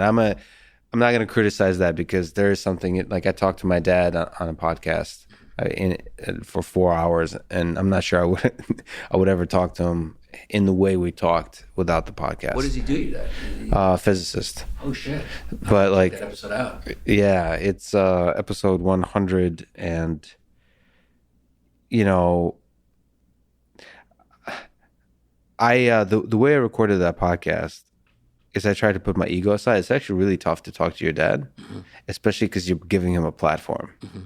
Especially so at that time, there's already a bit of a platform for this podcast, and so there's this. As a son, you think like, "Oh, here it goes with this bullshit again." Like that's the natural son thought you have, but at the same time, I wanted to. The way I thought about it is, in 20 years when I look back, like I want to do a conversation where I'm happy with it. So I want to make him shine. But I also called him out on like, why were you so distant? Wow. Like all of that kind of stuff. Yeah, it was very difficult to do, but it was really important to do. And I don't think I'd be able to do it without a microphone. Right.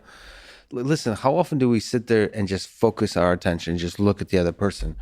I don't know, man. This is not even recording right now. I just invited you over. Just so we could actually, you're right. The podcast does make, like I've been listening to every word you've been saying. And if we weren't doing a podcast, I might be looking at my phone or being self-conscious about something else or nervous or anxious. You're zoomed in, especially with people close to you. I mean, I recommend that actually for people to talk to their family on a podcast.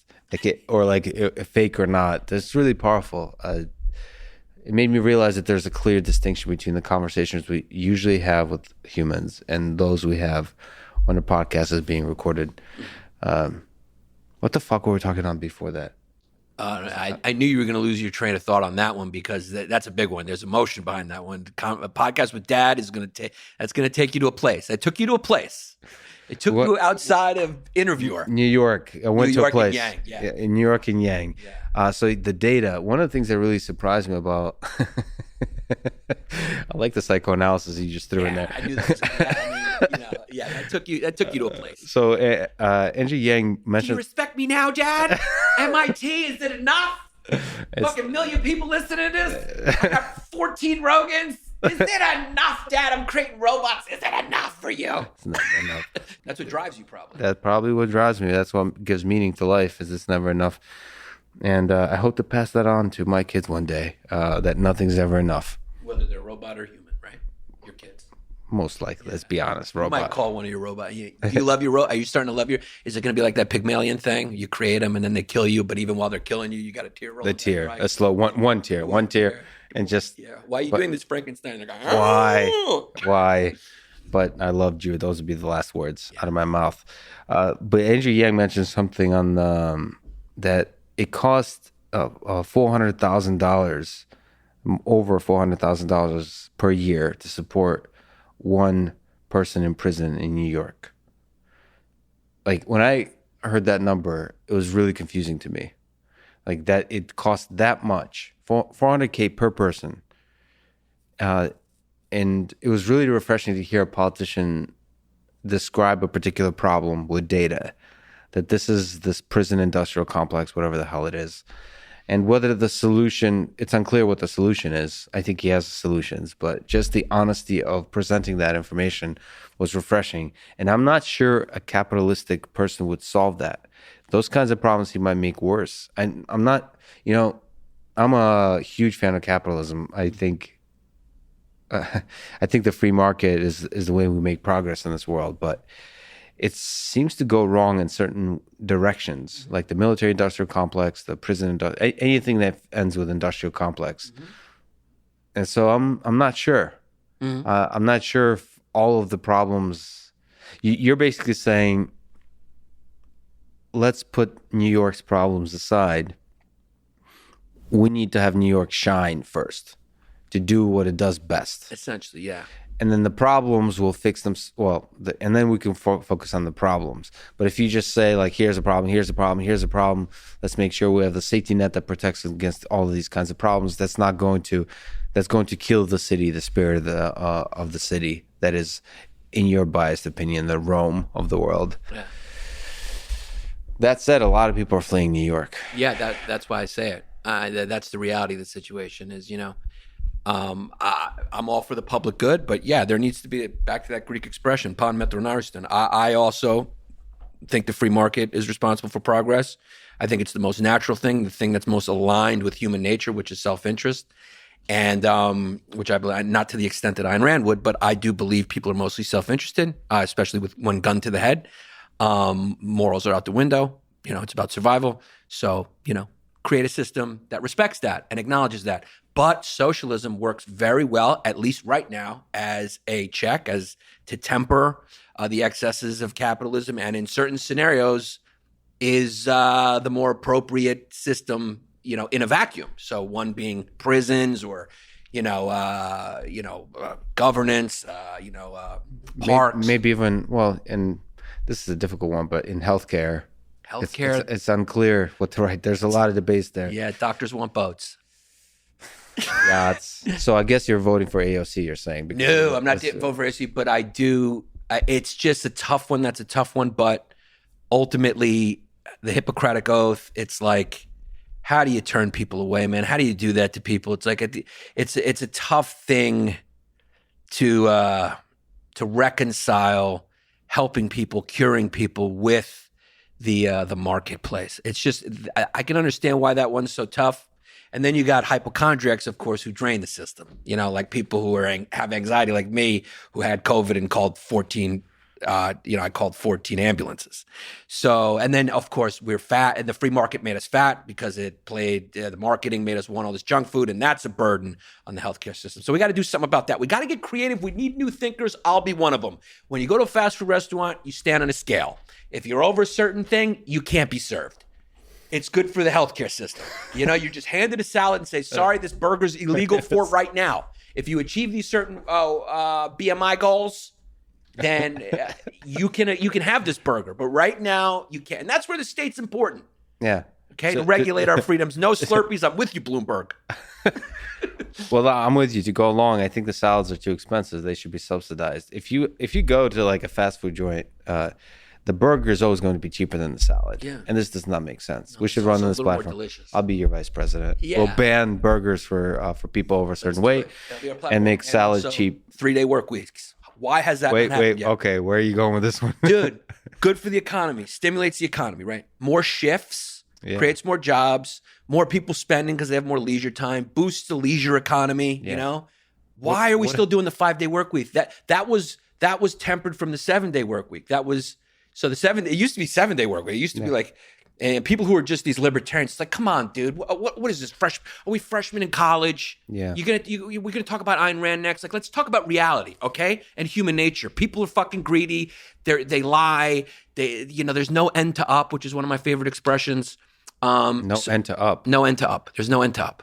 Can we dissect that? Yeah. From a Randian perspective. There's no end to up, which is you just keep going. It's never enough. The human flaw, it's never enough. No end to up. More.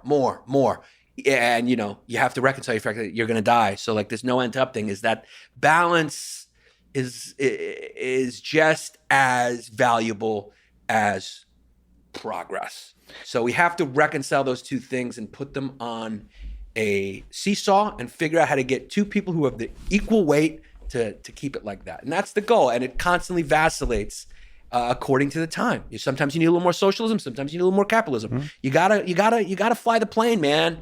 You gotta fly the plane, dude. What's your looking back at history, Hyenas? Is there a moment, time period in history, a person in history that's most fascinating to you? You mentioned Bernie Madoff, maybe second to Bernie Madoff. Is there, in the Battle of Crete, is there something that you've always been curious about, even if it's something you haven't actually researched that well yet? Just something that pulled at your curiosity, that instructed the way you think about the world. An individual or an event? Event, individual, moment in history or a person in history. There's a few, but, Queen Elizabeth, the Elizabethan era, the sun never sets in the British Empire, very successful empire. What an absolute success story that is for a leader and a woman. Can you tell a little bit about her story? Well, I actually don't know much about the British Empire. She had a good run. I think it's like 70 years. There's Shakespeare. I guess what's the word? Pax Romana. The period of Rome that it was at peace and they flourished. Like a couple of emperors like Trajan or some good ones, and I think he was part of the Pax Romana that. Sort of just a peace and a comfortable, flourishing time. And England had sort of that in their empire under her. Successful reign. She murdered her cousin. The movies. There's, Kate Blanchett plays her and does so. And she didn't win the Oscar because fucking Gwyneth Paltrow put a British accent on in Shakespeare in Love. It's a tragedy. Why do I know this? Because I'm not a full man. I'm a comedian, which means I do skits and I perform. Kate Blanchett's an incredible actress. Great movies. She was just so. And here's the thing: she never got married. She was so astute at public relations, and imagine how strong you got to be as a woman to lead the greatest empire maybe known to man at the time, and to do so successfully. How Machiavellian you have to be, how idealist you have to be, how much of a good marketer you have to be. Propaganda machine was on point. She was married to England. She was adored. the way she adorned herself. You walked in, you're like, holy man, a god just walked in here. And of course she got fucked. I mean, who doesn't fuck? We all fuck. Even robots one day will fuck. Yeah. But she did that propaganda thing. And historians haven't decided this, but I believe she fucked.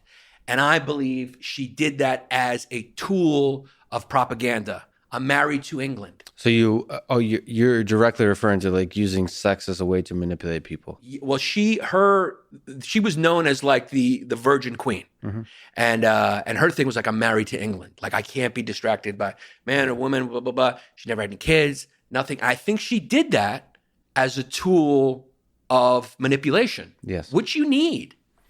Rulers need to, Obama made you feel good and then he went and carpet bombed everywhere. You need to feel good about your guy, no matter how evil they are. And she was fucking a dictator. Yeah. But when you look back at her, everyone's like, oh my God, she was so great. The horror and the shit that she had to do, she didn't put that in the history books, but that's what probably was part of what made her successful. And she's a fascinating character to ponder on because she was so successful and England flourished so much. And it's just fascinating to me because she was the great Virgin Queen. And can you think of there's no other woman who was that, I mean, Angela Merkel, I mean, come on. Yeah. I mean, there's nobody who comes close. And defeating the Spanish Armada, I think that happened under her. I mean, I'm no professional historian, but I mean, the woman crushed.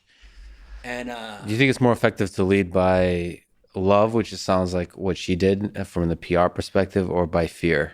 Where do you land on that? Dude, with I'm no Machiavelli? leader. That's a great question. We got to ask Joe.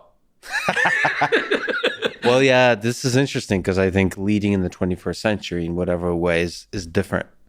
I think it's very difficult to lead by fear. I mean, that's why I find Putin fascinating, and like really fascinating. Like, is he a relic of another era, or is he something that will still be necessary in the coming decades for certain nations? I don't think he's a relic from another era. I think his background, I think he is who you think he is because his background was in espionage.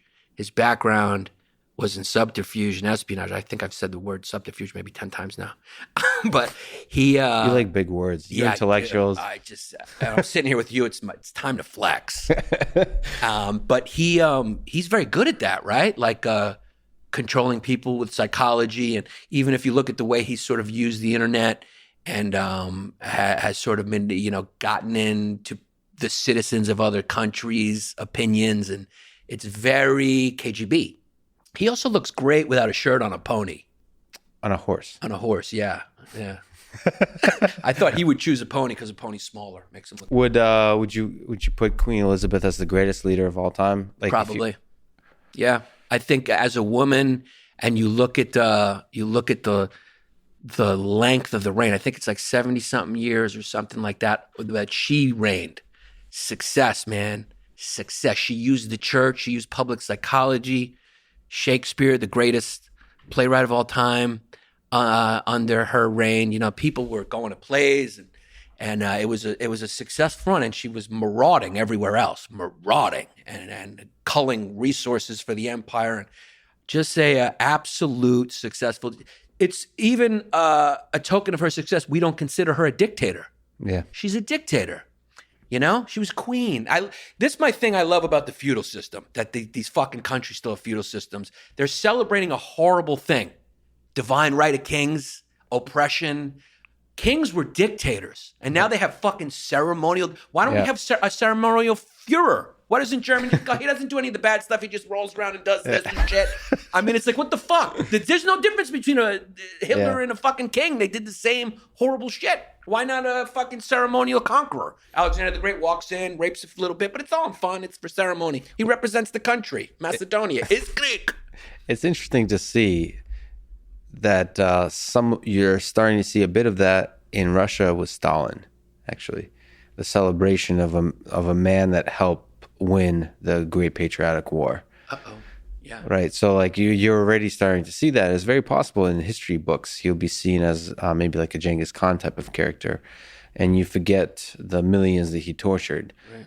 So you're one of the most successful and brilliant people the world has ever seen. So you're the good person to ask for advice.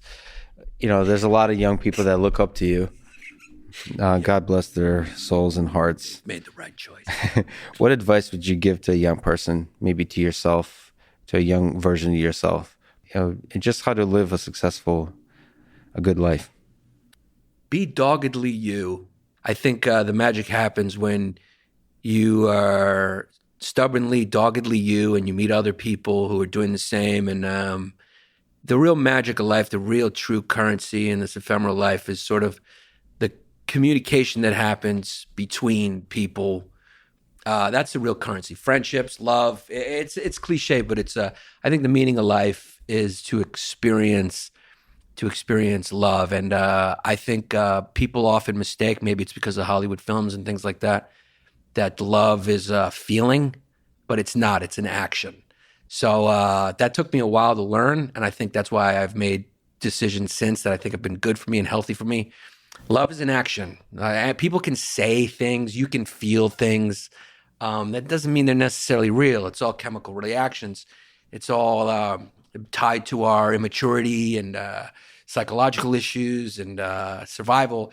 But action, when you do things, when you act out of love, and that's what it's about. Is there times when you were younger where you were kind of dishonest with who you are to yourself?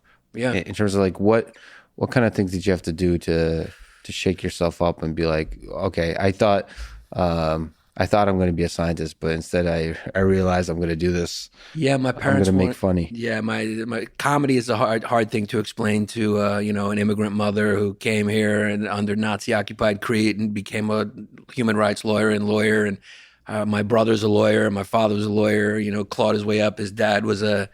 So you're a disappointment. I'm the black sheep. Yeah, my brother went to Oxford, Georgetown Law, Brown. Has a master's in law degrees. My mother has four law degrees. She was on the Human Rights Commission in New York, up for a judgeship under Dinkins. She was the editor of Unitar. She wrote a seminal piece on the human rights of children for the United Nations. I was a comedian. I was always a fuck up. And the thing that I was best at, the only thing I was ever decent at, was just like making people laugh. I don't know why. I don't know where that comes from. But was there ever a question, or was there a moment where you decided this is what I'm going to do? There was a moment after I graduated college, yeah. But I was thinking about all types of stuff that other people imposed on me. And I was honest with myself. And once I figured out it was an actual career path, I wasn't even aware. Back then, the internet wasn't huge. Late '99, 2000, it wasn't big yet. So I didn't. I thought Robin Williams was just like an actor. I didn't know there was comedy clubs and all. So once I learned that, I was just like, I tried it. I suffered from massive anxiety. I remember the first time I did comedy, my arms went numb. I started having a massive panic attack. I have my first set. I can show it to you. It's like I just kept on going. Video. Yeah, on video. Oh, I kept nice. going, thank you, thank you, thank you. And the reason why I kept saying thank you is because I forgot my whole jokes. I was so scared. Yeah. And then they laughed because of the amount of times I said thank you. Yeah. And then once they laughed, I remembered the whole thing. And I did the 5 minutes. And I remember getting off. And for a person who never felt like he had a place anywhere, nothing ever felt right. That felt like, okay, I found it. This is what I'm supposed to do. Yeah. This is it. It was the only time in my life I felt that. I haven't felt it since. Never felt it before. So it's the only thing I can do. And I had that. It's funny because I have a similar experience, like immigrant family, and the world tells you to do certain things, and you think that's right, but then you put yourself in situations, by luck probably, where it's like, oh, this feels right. I don't know what this means, but this feels right. I think the biggest moment like that for me was I don't know what to make of it exactly, but when I met Spot, the robot, the four-legged robot, it was like 5 years ago. It felt like the depth of fascinating ideas that are yet to be explored with this thing. This felt like a journey. It was like a door that opened. And I was like, I don't want to be a professor. At that point, I realized I don't want to do sort of generic stuff. I want to do something crazy. I want to do something big.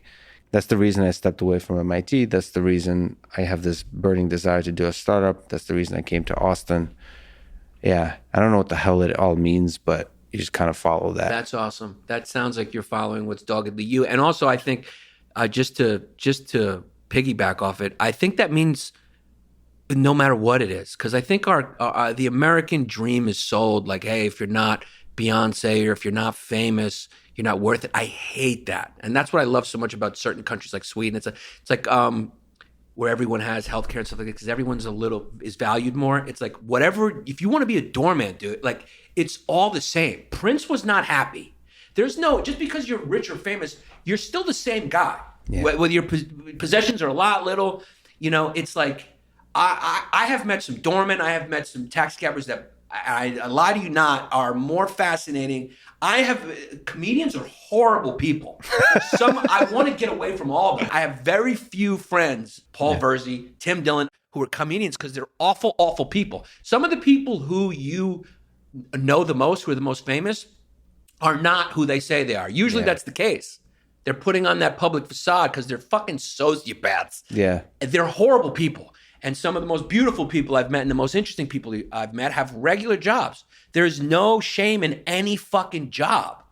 We don't all have to be rappers with like rims. It's just a weird thing. Yeah, fame is a drug. And yeah, comedians, I agree with you.